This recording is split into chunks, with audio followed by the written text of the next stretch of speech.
Hey YouTube, SlingBlade98 here. This video is going to be a little excursion into wrestling, something I haven't done in a while.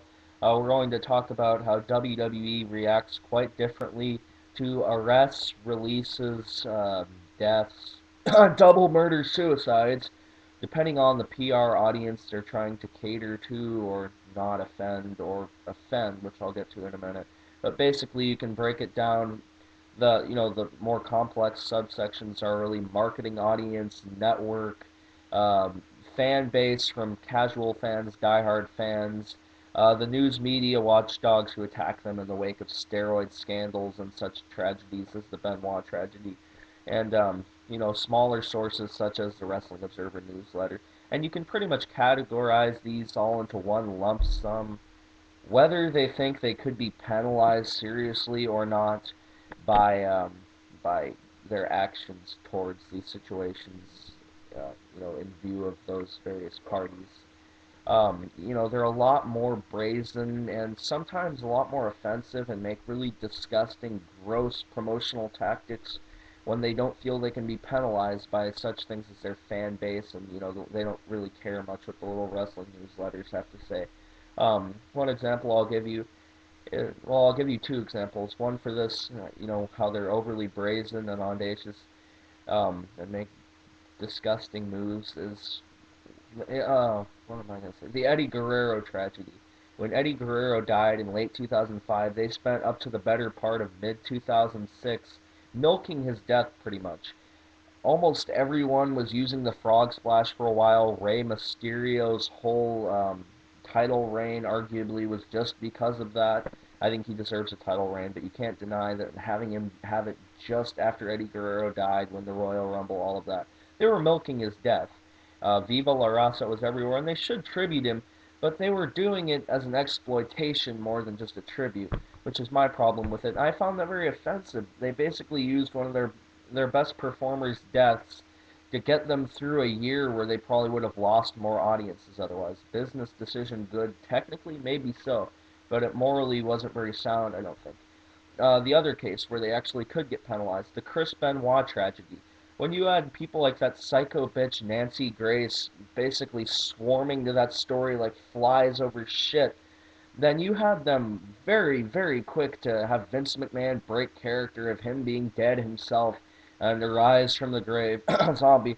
And, basically they expunged his whole legacy, had Vince McMahon come out of character on ECW and say, the details of this are apparent. There will be no further mention of his name. We're basically going back to business as usual.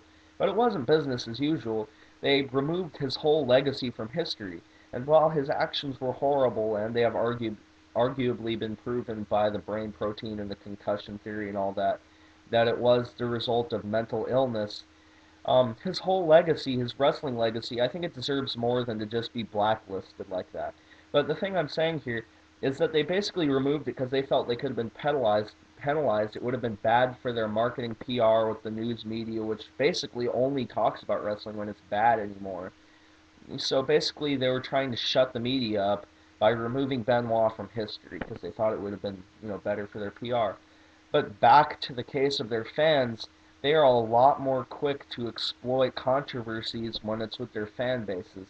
Now, you could say it's for the good of storyline with, such things as them talking about Jeff Hardy's suspension and all that. But one thing I want to point out is, have you noticed he was released right literally before he was arrested, having a gigantic cache of drugs? Now, coincidence or not coincidence? I'm not here to point any fingers or say that they knew he had the drugs and released him so he could come back later. But as far as I know, correct me if I'm wrong, but I think Jeff Hardy is still detained, actually. And the thing that I'm here to point out is they're releasing a DVD about Jeff Hardy called His Life. And they're basically milking the whole controversy, and I'm thinking, what if the shit hits the fan eventually and WWE has to pay the price for exploiting this? What if the media, to a larger degree than just us on the internet, the IWC and, little Wrestling Observer news magazines, PWI, all that, what if eventually the larger media catches on to the fact that they're releasing DVDs and basically still um, still with a guy who was arrested for a large cache of drugs. We have people like Cena and Batista who are very commonly accused of steroids. Again, I'm not here to point fingers. You know, your opinion of them is your opinion of their dedication. So if you think that they got pumped up, you know, and they don't care about wrestling at all, then you probably think they did steroids. If you think they're good wrestlers and they're dedicated, then you probably think they didn't.